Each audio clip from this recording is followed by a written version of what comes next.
You know, after doing a 10-part series on fascinating Pokemon theories, I thought that I should diversify a little bit. So here I am today to talk about a couple of fascinating theories from the Zelda universe. The Floor Master and Wall Master are two of the Legend of Zelda series' most popular enemies, and because of this, many have started to hypothesize about their origins. While in most cases I'd restate the theory in my own words, in this instance I've chosen to simply read the copy-pasta theory because of how surprisingly well written it is. Some say the Floor Master starts off simply as a blob of flesh.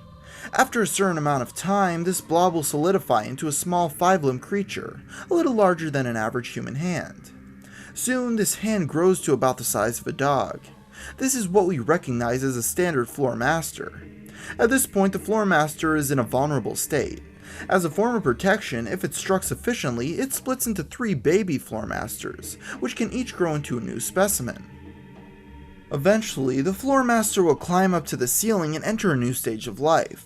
It will cement itself to the ceiling, losing its original cohesion, and undergoes a strange metamorphosis. It develops an eye to see prey, a field of cloaking that prevents its main body from being seen, and a new ability, the spontaneous generation of hands, which link to it through an invisible energy. This is what we call a Wall Master. So rare is this ancient Wall Master that only one has been known to be discovered in a cave near Death Mountain in what we call the Shadow Temple, and this monster is the Bongo Bongo.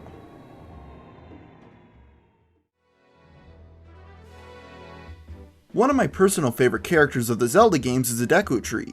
Even though he's a minor character in the franchise as a whole, I always felt he represented the whimsicalness of the series, but I've always wondered why he only showed up in Ocarina of Time and Wind Waker. Well, if you remember, in Ocarina of Time, the Deku tree dies, but then when you play as Adult Link, you see a seed from the tree drop into the ground, implying that the Deku tree would grow again. Well, according to the official Zelda timeline, guess what game comes after Ocarina when it splits off into the adult timeline? Wind Waker, which is also the only other game in the series with the tree.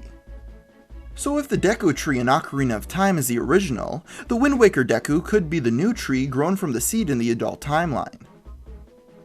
While we're on the subject of Ocarina of Time theories, there's another one that explains how the character Demise may be associated with Dark Link. The first thing this theory relies on is the fact that Ocarina is the last game in which Link wields the Master's Sword before the timeline splits off. It's also stated in the game that no evil may touch the blade. These two facts lead some to believe that when child Link first touched the Master's Sword and couldn't take it, the game was implying he was not completely pure of heart. Now here's where the real speculation begins. At the end of the earliest game in the franchise's timeline, Skyward Sword, what's left of the character Demise is sealed in the Master's Sword to be abolished completely. So what if when Link first touched the sword, Demise wasn't totally gone yet? Some believe that Demise was expelled from the blade along with the evil that was in Link's heart, forming Dark Link. To further this point, they share similar color schemes with black skin and clothes, plus red eyes. They also wield black versions of the Master's Sword. Another similarity is that both of their battle stages are endless spaces with a watery floor. With this, some people conclude that when you're battling Dark Link in the games, you're actually just battling Demise.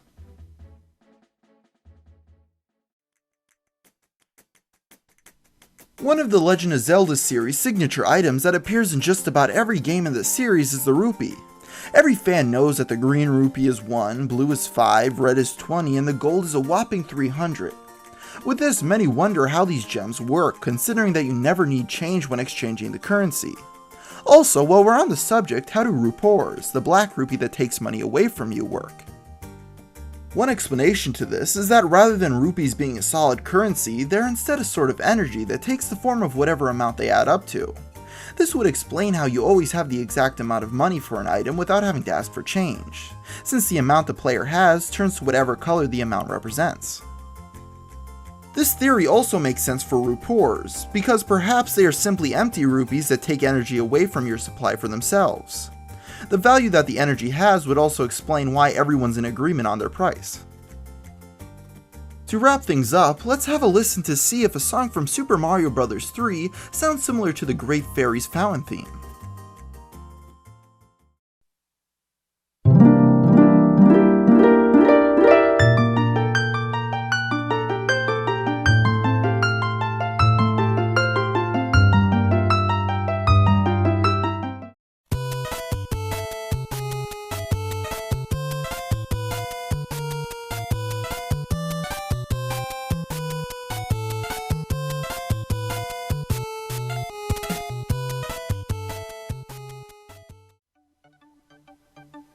So those were a few fascinating theories revolving around the Zelda universe, and until next time, thanks for watching.